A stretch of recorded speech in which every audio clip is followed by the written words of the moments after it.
अगर आप भी लेना चाहते हैं देश दुनिया की तमाम जानकारी तो आज ही सब्सक्राइब करें हमारे चैनल को।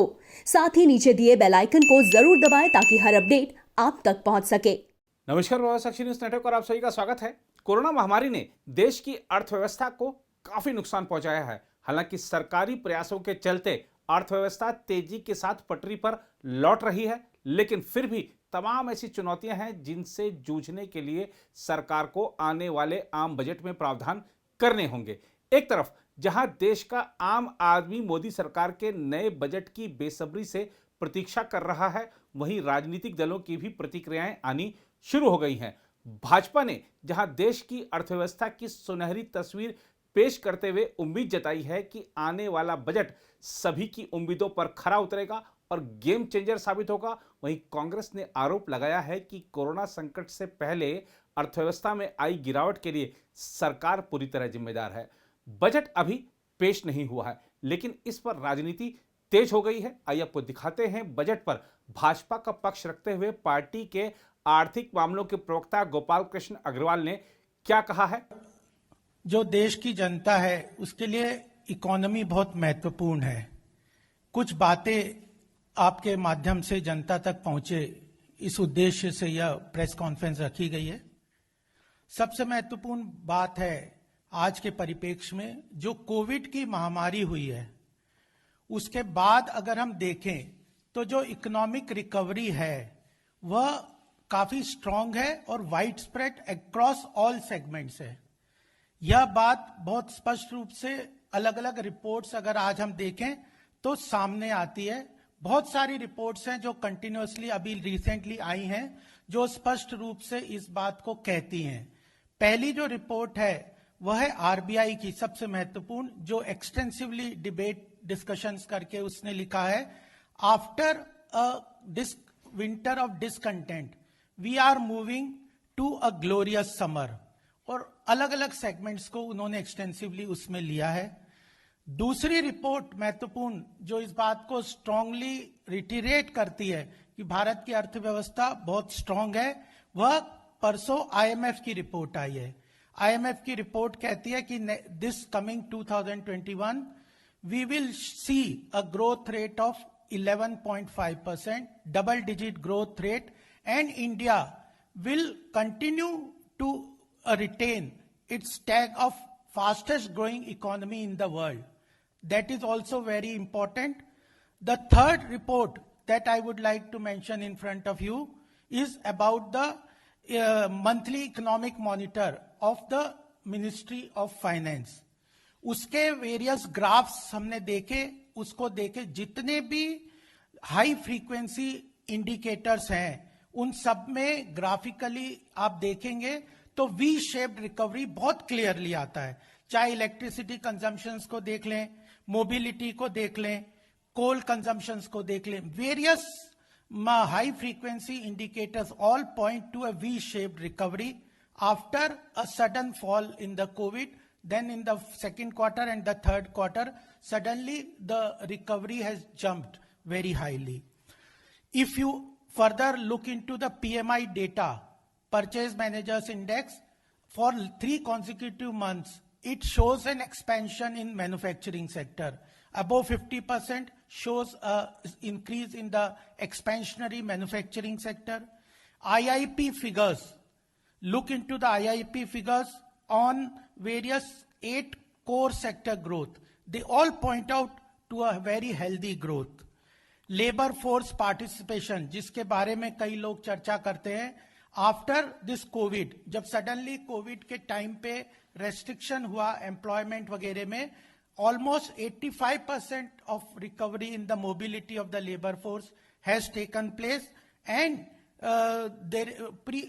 जो labour force participation rate has gone back to its original level. Yesterday and today I was seeing various corporate sector results. Zafar भाई भी कॉर्पोरेट सेक्टर से काफी एक्सपीरियंस और क्लोजली जुड़े हुए हैं. All sectors show a very healthy results. सारों में profitability of various sectors like IT, automobile, pharma, FMCG, base metals, banking, finance, all show a very healthy growth. उनकी profitability उन corporate sectors में बहुत strongly आगे बढ़ी है. In addition to that, certain figures also show that the economy in a fast track of growth. GST collection has crossed 1 lakh crore for last 3 consecutive months. Credit growth has increased by more than 7%. Government expenditure, जिसको कि आज जितने भी economist हैं वो बोल रहे हैं कि government expenditure is a major propellant for the economic growth. It has cross 248%. Government has continued expanding hugely on the infrastructure, social security, welfare, etc., fiscal stimulus. Agriculture sector has shown a growth of 3.4%. FDI, foreign exchange reserves, all today also have shown that we have received the highest FDI and our foreign exchange reserves has crossed all previous figures. So this all things show that the recovery is on path, and this has been brought by two aspects from the COVID. COVID was a big crisis for India and the world. दो sectors मजबूती से सामने आए, that was health and wealth. The government initial focus was on the increasing the health infrastructure, and that has brought wonderful result. The RBI says that V-shaped recovery stands for vaccine. Bharat का सौभाग्य है कि vaccine, 2 vaccine पूरे विश्व में आज हम export भी कर रहे हैं और भारत के लोगों को भी उसका प्रोविजन पूरी तरह से कर रहे हैं, और उसके कारण strong fundamental recovery structure on this Covid, post Covid strength is creating this economic recovery, जो कि हमारे लिए एक अच्छा बेस बनेगा आगे जाने के लिए, अर्थव्यवस्था को तेजी से आगे ले जाने के लिए. और भारतीय जनता पार्टी इस बात को महत्वपूर्ण तरीके से समझती है कि वेल्थ क्रिएटर देश की अर्थव्यवस्था के लिए उतने ही महत्वपूर्ण है जो बाकी सेगमेंट्स हैं. Good economics, I want to tell here that good economics is good politics. That is the motto of prime minister Modi ji. We want to work on good economics. If the economy grows, we will have the support of the common man, we will have the support of the all segments of the society, and that ultimately, though it has a time lag in its impact, but good economics always results in good political outcomes. So that is very important. Narendra Modi government has been walking the path of reforms. Itne strong base pe we are moving on a path of strong reforms.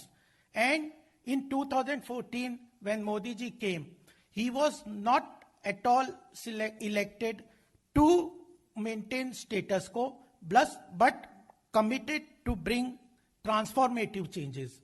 And in this, since 1991, India over a period, at that time did see certain major reforms, but for last 25 years, there was no major reforms. And with incumbent in 2014, IBC, GST, large-scale reforms took place, and that has created a basic fundamental on which economy has moved. We have got taxation reforms are there. In addition to that, new reforms are also in the pipeline. In the agriculture sector, labor laws, labor codes have been brought, agriculture reforms have been brought, and in addition to that, understanding the problems of COVID, Atmanirbhar Bharat initiative was taken, which included many sectors. And you have been hearing, and various our leaders have been talking about how Atmanirbhar Bharat is creating an ecosystem of transparent and corruption-free business environment.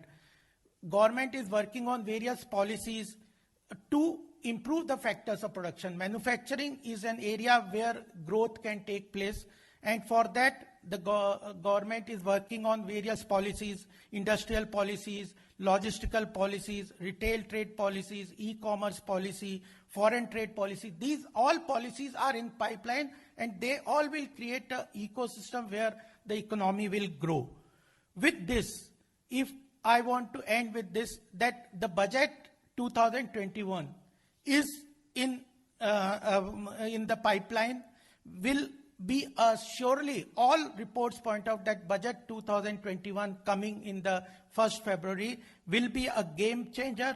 It will focus in areas which have not received the full support. If there are we are going to identify working on an area where the finance minister and the prime minister is working on the areas which need further supports. Well, whether it is middle class, new middle class, some sectors of the unorganized sectors, resource generation, all this will be focus area through which the government will work and push economy to the next level of growth. That's very important. We are working for a resurgent India and Atmanirbhar Bharat. With this, I would like to end my statement that we are in this budget 2021 will have a big push for the economy. We will work for a resurgent India and Atmanirbhar Bharat. That is our focus, and our economy from here will come to a next level of growth. Thank you. वहीं अगर कांग्रेस की बात करें तो party के वरिष्ठ नेता और देश के पूर्व वित्त मंत्री पी चिदम्बरम ने वित्त वर्ष 2020-21 का बजट पेश किए जाने से पहले गुरुवार को कहा कि उन्हें आशंका है कि वित्त मंत्री निर्मला सीतारमण लीपापोती करके सुनहरी कहानी गढ़ने का प्रयास करेंगी। पूर्व वित्त मंत्री ने यह आरोप भी लगाया कि कोरोना संकट से पहले अर्थव्यवस्था में आई गिरावट के लिए सरकार पूरी तरह जिम्मेदार है। उन्होंने संवाददाताओं से कहा, साल 2020-21 का अंत नकारात्मक वृद्धि के साथ होगा। साल की शुरुआत में लगाए गए अनुमान के अनुसार एक भी आंकड़ा हासिल नहीं हो पाएगा। राजस्व के लक्ष्य बड़े अंतर से पीछे छूट जाएंगे। पूंजी निवेश को गहरा आघात लगेगा। राजस्व घाटा 5% के लगभग रहेगा और राजकोषीय घाटा बढ़कर 7% से ज्यादा हो जाएगा, ऐसा चिदम्बरम ने अपनी प्रेस कॉन्फ्रेंस में कहा। चिदम्बरम के मुताबिक 2020-21 के बजट पर समय बर्बाद करने का कोई औचित्य नहीं है। यह शुरू में आपदाकारी था और वित्त वर्ष के अंत में विनाशकारी साबित होगा। उन्होंने कहा, हमें आशंका है कि लीपापोती करते हुए वित्त मंत्री 2020-21 के लिए संशोधित अनुमान प्रस्तुत करके 2021-22 के लिए सुनहरी कहानी गढ़ने का प्रयास करेंगी। ऐसे में 2020-21 के लिए संशोधित अनुमान झूठे आंकड़ों का पुलिंदा होगा और 2021-22 का बजट अनुमान एक भ्रामक मायाजाल होगा। कांग्रेस के वरिष्ठ नेता ने सरकार को सुझाव दिया, देर से ही सही अर्थव्यवस्था को बड़ा वित्तीय प्रोत्साहन दिया जाए। इस तरह के प्रोत्साहन से लोगों के हाथों में पैसा जाएगा और मांग बढ़ेगी। अर्थव्यवस्था में सबसे नीचे स्थित 20 से 30% परिवारों के हाथों में कम से कम 6 माह तक सीधे पैसा दिया जाए, ऐसा चिदम्बरम ने सरकार को सुझाव दिया है। उन्होंने आगे कहा कि सूक्ष्म, लघु और मध्यम उद्यमों को पुनर्जीवित करने की योजना बनाकर लागू किया जाए ताकि बंद हो चुकी यूनिट पुनः खुल सकें, खत्म हो चुकी नौकरियां फिर से शुरू हों और जिन लोगों के पास औसत शिक्षा व कौशल है उनके लिए नई नौकरियां पैदा हो सके।